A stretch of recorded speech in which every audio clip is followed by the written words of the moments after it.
আজকে আমরা চলে এসেছি পরিমলকর কাকুর বাগানে। আর প্রতি বছরই উনি চন্দ্রমল্লিকা দেখার মতোই করে থাকেন। তবে সবচেয়ে মজাদার ব্যাপার এবছর এসে যেটা দেখতে পেরেছি, প্রত্যেকটা গাছ, একটা গাছে কোনো রকম রোগ পোকামাকড় কিচ্ছু নেই, একদম ফ্রেশ গাছ। গাছের চেহারা খুব হেলদি এবং খুব সুন্দর, এবং প্রত্যেকটা গাছে কম করে হিসাব করলেও অন্তত 3000 করে ফুল পাওয়া যাবে। তো নিচে যে গাছগুলি আমরা এখন দেখছি, এই প্রত্যেকটা গাছ কিন্তু মাটিতে করা। তো সবার প্রথমে কাকুর থেকে একটু শুনে নেব যে মাটির গাছের পরিচর্যাগুলো আমরা কি করে করি। তারপরে এই সময় এসে চন্দ্রমল্লিকার অনেক সমস্যা হচ্ছে, সেই সমস্যাগুলো আমরা অনেক কিছু জানবো। তো একটু সঙ্গে থাকুন, ভিডিওটা একটু লম্বা হবে। তো কাকুর থেকে আগে জেনে নিই যে এই মাটি প্রস্তুতিটা কি করে করলে এই চন্দ্রমল্লিকা এত সুন্দর হওয়া সম্ভব। মাটির প্রস্তুতি ওটা আগের থেকে নিতে হয়। কেন আমি মার্চ মাসে মাটি ছাদে তুলে, তখন রৌদ্র তেজটা প্রখর থাকে, ওটা আমি 2 থেকে 3 দিন রোদের মধ্যে ফেলে রেখে দেই। তাতে যত রকম ব্যাকটেরিয়া, খারাপ ব্যাকটেরিয়াগুলো মরে যায় তাতে, রোদের যা তেজ থাকে। আচ্ছা।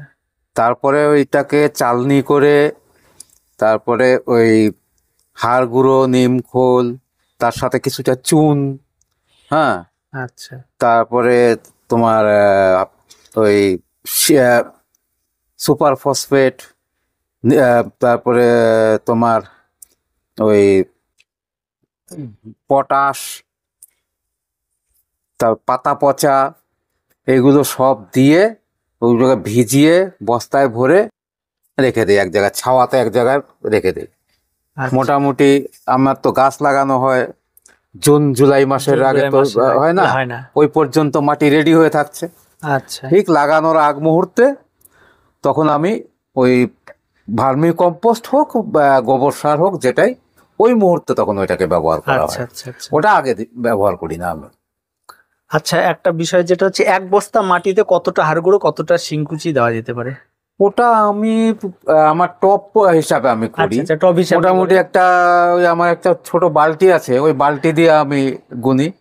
ওই বালতির রেশিওতে যদি 10 বালতি মাটি হয়, তার সাথে ওই 40% ওই তোমার ইয়ে হবে, ওই হাড় গুঁড়ো, আরে হাড় গুঁড়ো বলছি, ওই তোমার গোবর সার কিংবা ভার্মি, এটাকে ধরে রাখি। আচ্ছা। আর তোমার শিংকুচি, হাড় গুঁড়ো, এগুলা দেই হচ্ছে ওই সব রেশিওতে।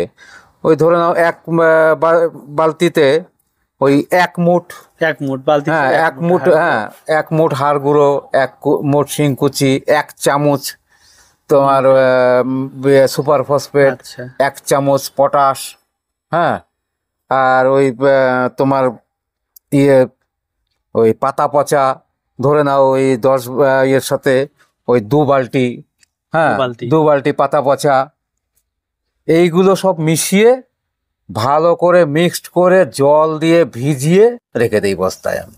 আচ্ছা, তারপরে সেটা জুন জুলাই মাসে ব্যবহার, তারপরে ওইটাকে করে একটু নাড়াচাড়া দিয়ে একটু হাওয়া খাওয়াতে হয়, কেন ভিতরে গ্যাস বের করে দেওয়ার জন্য। আচ্ছা, তারপরে আমি ওই গোবর সার কিংবা ভার্মি কম্পোস্ট মিক্স করে তারপরে আমি গাছ লাগিয়ে দিই। আচ্ছা, গাছ লাগানোর এই যে সময়টা চলছে এখন, মোটামুটি ভাবে নভেম্বর মাস চলছে। এই নভেম্বর মাস এসে অনেকে কনফিউজ থাকে যে আমার কাছে কুড়ি আসছে, কুড়ি ভাঙবো কিনা। তো লাস্ট পিঞ্চিংটা কখন করবে?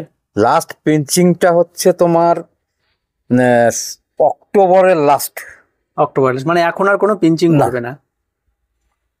আর একটা বিষয় যেটা থাকে, এই সময় এসে গাছে রোগ পোকামাকড়ে দেখা দিচ্ছে, তাহলে রোগ পোকামাকড়ের জন্য প্রত্যেক সপ্তাহে একবার করে কাকা, হ্যাঁ কাকা স্প্রে করি। আর মাঝে সাঝে ওই কনফিডার, হয়তো ওটা হচ্ছে 1 লিটার জলে 1 ml পরিমাণে আমি ওই কাকা ব্যবহার করি।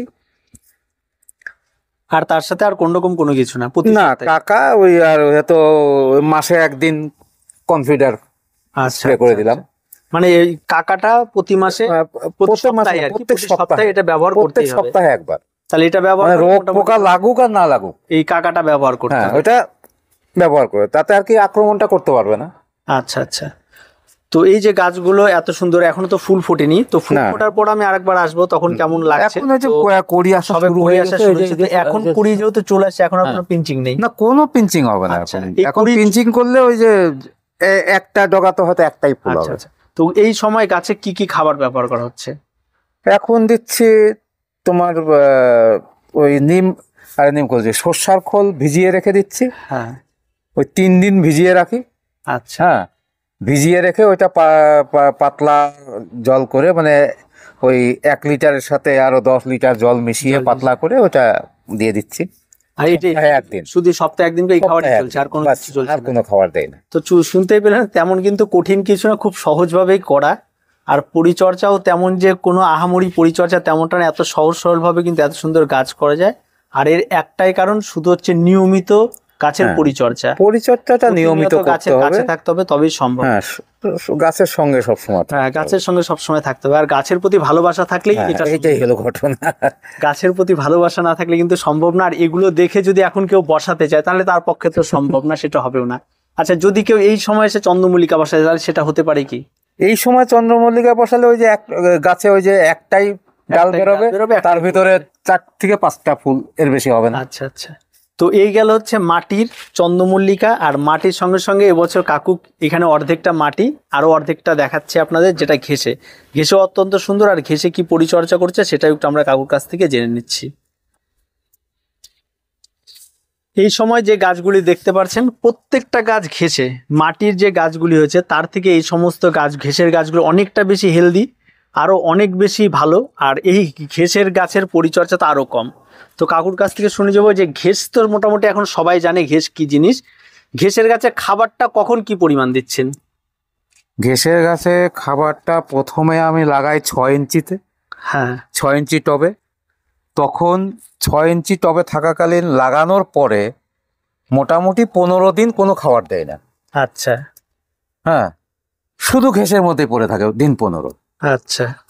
তারপর থেকে ওই রেশিও অনুযায়ী প্রথমে হয়তো ওই 5 ml, 5 গ্রাম থেকে শুরু করলাম। আচ্ছা, হ্যাঁ, প্রতিটা টবে 5 গ্রাম? মানে না, ওই 1 লিটার 1 জলে লিটার জলে 5 5 গ্রাম। কি খাবার? ওই 15-15-15 এনপিকে 15 এনপিকে 15-15-15 আচ্ছা। 5 গ্রাম দিলাম। 5 গ্রাম। তারপরের সপ্তাহে হয়তো ওইটাকে 7 গ্রাম বাড়ালাম। আচ্ছা। হ্যাঁ, 5 গ্রাম থেকে 7 গ্রাম করলাম। তারপরে হয়তো সেটাকে 7 থেকে 10 গ্রাম করলাম। আস্তে আস্তে গাছ এবার বড় আস্তে হচ্ছে, আস্তে বাড়াচ্ছি, বাড়ানো হচ্ছে। গ্রোথ হচ্ছে, আস্তে আস্তে করে বাড়িয়ে আচ্ছা যাচ্ছি। আচ্ছা। এই তারপরে করতে করতে লাস্ট এখন পর্যন্ত আমি ওইটা 35 গ্রামে নিয়ে এসেছি। এখন প্রত্যেকটা আছে 35 35 গ্রাম, লিটারে 35 লিটারে গ্রাম। 35 গ্রাম করে এখন ব্যবহার করা হ্যাঁ। হচ্ছে। তার মানে পরিমাণটা যথেষ্ট পরিমাণ। হুম। আর পিঞ্চিং সারা বছর চলতেই থাকে। পিঞ্চিং তো যখন প্রয়োজন অনুযায়ী পিঞ্চিং করতেই হবে। আচ্ছা, এটাও তো শুনতে পেলেন একই রকম। আর এই গাছেও যে এই যে স্প্রে বা রোগ পোকামাকড়, ওই একই, same। প্রতি সপ্তাহে কাকা ওই একই spray, সেম। আর কনফিডার মাঝে হ্যাঁ, মধ্যে বাস। মাসে একবার করে হ্যাঁ, বাস। কনফিডার। এই আর তো কিচ্ছু নাই। এর থেকে সহজ কিন্তু আর কিছু হয় না। এটা সবচেয়ে সহজ পরিচর্যা। আর ঘেসের প্রত্যেকটা গাছ, নিচের গাছে যদি 3000 ফুল হয়, তো এখানে যা দেখছি আরো 200-400 ফুল বেশি হবে। কারণ এই প্রত্যেকটা গাছ, এক একটা গাছ, মানে ভেতরে ঢুকতে চাচ্ছি না, কারণ গাছগুলি ভেঙে যেতে পারে। ঢোকো ঢোকো, না, কোনো ভেতরে অসুবিধা ঢোকার নেই। কোনো দরকার নেই, এই দূর থেকে সব দেখা যাচ্ছে। আর কুড়িও চলে এসছে, তো ফুল আসার পর তো অবশ্যই আমরা এত সুন্দর গাছ এগুলি তো দেখবই। আর এটা চন্দ্রমল্লিকা যে এত সহজভাবে করা যায়, আর এগুলি শুধুমাত্র করা যায় একটাই কারণ, সেটা হচ্ছে গাছের প্রতি ভালোবাসা এবং কন্টিনিউ গাছের প্রতি লেগে থাকতে হবে, তবে কিন্তু এটা সম্ভব। সব সময় আর লেগে দেশের কাছে থাকতে একটাই সমস্যা, যেটা জলের। হ্যাঁ, জলের একটা এসের বড় হচ্ছে সমস্যা, প্রতিনিয়ত জলটা, জল মানে দিতে হবে না? হ্যাঁ, জলটা একদম ভরে দিতে হবে ওকে। ঘেসটা একটু দেখিয়ে দিই। এই হচ্ছে ঘেস, পোড়া কয়লা যেটাকে আমরা বলি। এই ঘেসেই কিন্তু গাছ কিন্তু সবচেয়ে ভালো হয়ে থাকে। তো ঘেসের বর্তমান দাম কেমন নিচ্ছে? গ্যাসের দাম তো আমি যখন এনেছিলাম তখন 50 টাকা কিলো নিয়ে 50 পড়েছে টাকা আমার। কিলো? হুম। আচ্ছা আচ্ছা। এখন কত হয়েছে জানি না আমি, কেন আমি তো একবারে নিয়ে রেখেছিলাম, সেটাই চলছে। এখানে টোটাল কতটা ক বস্তা ঘেস আছে, মানে কতটা পরিমাণ আছে? এখানে এখন কতটা পরিমাণ আছে আমি তো সম্পূর্ণ নিয়ে আমি ওই তোমার একবার কিনলাম তোমার 10 কিলো 15 কিলো, হ্যাঁ 15 কিলো কিনেছিলাম। 15 কিলো? ও না, 15 কিলো না, ও ইয়ে 15 কিলো যেটা কিনেছিলাম সেটা নিজে বাড়িতে ভেঙে করেছি। আচ্ছা। তাছাড়া কিনেছিলাম 30 কিলো একবার কিনেছিলাম। আচ্ছা। তা এখন সম্পূর্ণটা লাগে নাই, কিছুটা পড়ে ও আছে। তার মানে 30 কিলোতে যদি এতগুলো টবেও হয় তাও যদি না লাগে, তার মানে 30 ঘের কিলো লাগে যথেষ্ট না। হালকা হালকা খুব, হালকা একদম। ওই তাহলে সেক্ষেত্রে- মোটামুটি ধরে নাও ওই এক একটা টবে ওই 3-3.5 কিলোর মতো আছে এক একটা আছে টবে। এক একটা টবে। হুম। আচ্ছা, তাহলে সেক্ষেত্রে তো মানে খুব, আর এটা তো বারবার ইউজ হবে, হ্যাঁ ও প্রত্যেক বছর প্রত্যেক এটাই বছর একই ইউজ বাস। হচ্ছে, তার মানে এটা কোনো আর কি চেঞ্জ নেই, না। তার মাটির মতো মাটি হ্যাঁ, change করতে হবে এটা নেই। মাটি বিয়ে করতে হয়, পুরানা মাটি ফেলে দিয়ে নতুন ফেলে দেওয়া, কথা, নতুন এটা করতে কোনো হয়, এটার খেলা ক্ষেত্রে সেটা নাই, তাহলে এটা আর একটা সুবিধা, মানে সুবিধা। ওয়ান টাইম ইনভেস্টমেন্ট, বাস। তারপরে কন্টিনিউ হ্যাঁ, চলতেই থাকবে, আর চলতেই গাছও থাকবে খুব এটা। সুন্দর হচ্ছে। তো গাছ শুনতে ভালো পেলাম হয়। আপনারা যে খালি গাছও খুব সুন্দর হচ্ছে, খালি আর জলটাই এটাকে মেনটেন করতে হয়, বাড়ির বাইরে যাওয়া মুশকিল। আচ্ছা, হ্যাঁ, মানে একদিন জল না পড়লেই বাস ওর সর্বনাশ হয়ে গেল। হ্যাঁ, এটাই হচ্ছে ব্যাপার। জল কিন্তু খুব সাবধানে দিতে হবে, মানে টানা বাড়িতে এই থাকতে হবে, যেটা- কোথাও যাওয়া এই যাবে যে না। একটা উঁচু হয়ে আছে, এটাকে আমি রাখবো না উঁচু, ভেঙে দিলাম। লেভেলটা সমান, লেভেলটা সমান মানে থাকবে। পিঞ্চিংটা সব সময় জন্য এভাবে হ্যাঁ, করতে হবে, হ্যাঁ, হ্যাঁ। শুরু থেকে এই উঁচু রাখলে ওটা দেখতে বেশি খারাপ হয়ে হয়ে যাবে, যাবে। ওটাকে আমি ফেলে দিলাম। তো শুনতে পেলেন যে এই যে কাজগুলি রয়েছে এগুলি সম্পূর্ণ হাতের কাজ, নিজেদের মতো করে নিজেরা তৈরি করে নিতে পারেন, প্রত্যেকেই পারবেন, এমন কোনো কঠিন কিছু নাই। আর ঘেঁষে অনেকটা সহজ, যা দেখলাম। এনপিকে 15 থাকলে আর কোনো কিছু লাগবে না, আর কিচ্ছু একটা লাগে না। খাবার, আর দামও খুব বেশি না, আর দামও তো খুব বেশি 30-35 টাকা কিলো। কিলো এগুলো দাম নেয় এনপিকে 15 তো এগুলি আপনারা খুব যে কোনো কম রাসায়নিক খরচে। বা কীটনাশকের দোকানে এগুলি পেয়ে যাবে। ওই শুধু আর ঘেসটাই টাকাও একবার সেখানে কিনতে পেয়ে যাবেন, যায়। আর ঘেসটা শুধু একবার আপনাকে কিনতে হবে, আর টবগুলো মাঝে মাঝে পরিবর্তন করতে হবে। তো আর কিছু বলার নেই, এটুকুই পরিচর্যা। আর এর পরবর্তীতে ফুল আসলে অবশ্যই আমরা দেখবো কেমন কি ফুল হলো, আর তার সঙ্গে সঙ্গে একটু বল চন্দ্রমল্লিকাটাও একটু দেখে নিই। তো এখানে রয়েছে বল তো সব মাটিতেই করা, প্রত্যেক বল সব বলে মাটিতে। মোটামুটি ফুল চলে এসছে। তো বল কোনো কিছুই কিন্তু কম নেই, বলে মোটামুটি ফুল ফোটা শুরু হয়ে গেছে। তো অনেকে বল এই সময় লাগাতে চাইছে, এই সময় কি বল লাগানো যাবে? হ্যাঁ, বল লাগানো তাও দেরি হয়ে যায় এই সময়টা একটু। আচ্ছা, বলটা একটু দেরিতে লাগালেও কোনো অসুবিধা নাই। বল দেরিতে লাগালেও অসুবিধা। বলের মাটির মিশ্রণটা কি আছে? ওই একই মিশ্রণ, ওই চন্দ্রমল্লিকার যে মিশ্রণ, ওই একই মাটি দিয়েই আমি সব করছি। আচ্ছা, একবারে যেটা তৈরি করে নিচ্ছি সেটাই।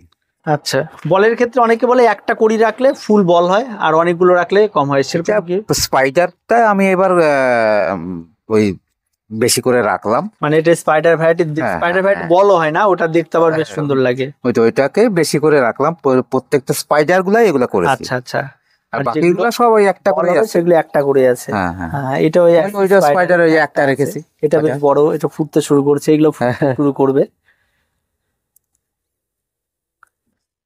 তো মোটামুটি বলের ক্ষেত্রে একই পরিচর্যা। আর বলের এই মাটির ক্ষেত্রে খাবার কি খোল পচা জলই? ওই একই।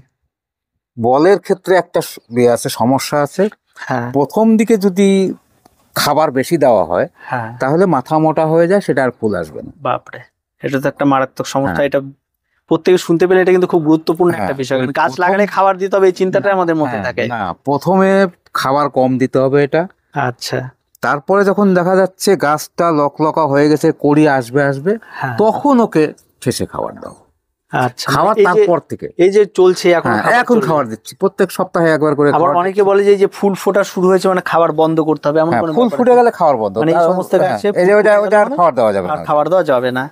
আর এই সমস্ত গাছগুলোতে এখনো খাবার চলবে? এখনো চলছে এগুলো। আচ্ছা, এগুলো তো চলবে। তো তাতে আর কি ফুল ফুটে যাওয়ার পরে ওটা খাবার দিলে ওটা ফুলের গ্লেজটা নষ্ট হয়ে যায়, তাড়াতাড়ি নষ্ট হয়ে যায় ফুলটা। প্রত্যেকটা গাছে দেখুন কড়িগুলো কেবল ধরা শুরু হয়েছে, প্রত্যেকটা কড়ি সাইজ দেখে বুঝতে পারবেন গাছের কতটা পরিমাণ যত্ন, আর কত যত্নের সঙ্গে এই গাছগুলিকে রাখা। প্রত্যেকটা গাছ সম্পূর্ণ রোগমুক্ত গাছ, আর সম্পূর্ণ গাছে কিন্তু মানে একটা আলাদা রকম ব্যাপার আছে গাছগুলোর মধ্যে। আর ফুল ফোটার পর তো অবশ্যই দেখাও বল চন্দ্রমল্লিকা। তো শুধু এখানে যে চন্দ্রমল্লিকা দেখলে এমন না, পুরো বাগানটা দেখলেই কিন্তু আপনাদের মন ভরে যাবে। তার কারণ হচ্ছে একটা প্রত্যেকটা জিনিসে একটা যত্নের একটা ছাপ কিন্তু দেখা যায়। একটা বেগুন গাছ পড়ে আছে, তাতেও যদি দেখা যায় ফুল চলে এসছে, এবং বেগুনের গাছের চেহারা দেখেই বোঝা যায় যে কতটা যত্ন এবং খাবার। টমেটো গাছও তাই, এদিকে আমি দেখলাম ড্রাগন অলরেডি একটা ধরেও রয়েছে। তো প্রত্যেকটা গাছে বেশ দুটো যত্নের সঙ্গে করা। পারলাম, ওটা 550 গ্রাম হয়েছে দুটোতে। বাপরে, তো ড্রাগন তো বেশ বড় বড় দেখা যাচ্ছে। গাছের এটা চেহারা দেখেই বোঝা যায় যে মোটামুটি, গাছটা কতটা যত্ন। ওই 320 থেকে 330 গ্রামের মতো হবে এটা। তো বেশ বড় সাইজ কিন্তু, আর গাছের চেহারায় বলে দিচ্ছে যে সাইজ কেমন হয় ফলের। আর তার সঙ্গে সঙ্গে বোগেনভিলিয়া কি এই সময় কোনো পরিচর্যা করতে হবে? বগনভরিয়া আমি ওই সেপ্টেম্বরের লাস্টের দিকে মাটি টাটি সব চেঞ্জ করে দিয়েছি। আচ্ছা, ওই শেকড় টেকড় যা কাটাকাটি করা, গাছ ছেটে দেওয়া, সব কিছু করে বসিয়ে দিয়েছি আবার নতুন করে। একদম প্রত্যেকটা গাছ এখন যদি দেখা যায় যে লুকে আছে, একদম একটা আলাদা রকম বনসাইয়ের মতো লুক, আর দেখতেও সুন্দর। ফুল আসলে তো আরো অসম্ভব সুন্দর। ফুল আসবে এই যে এগুলো আসবে গরমের সময়, মানে মার্চের দিকে ফুল এটা হবে। ফুল আসবে।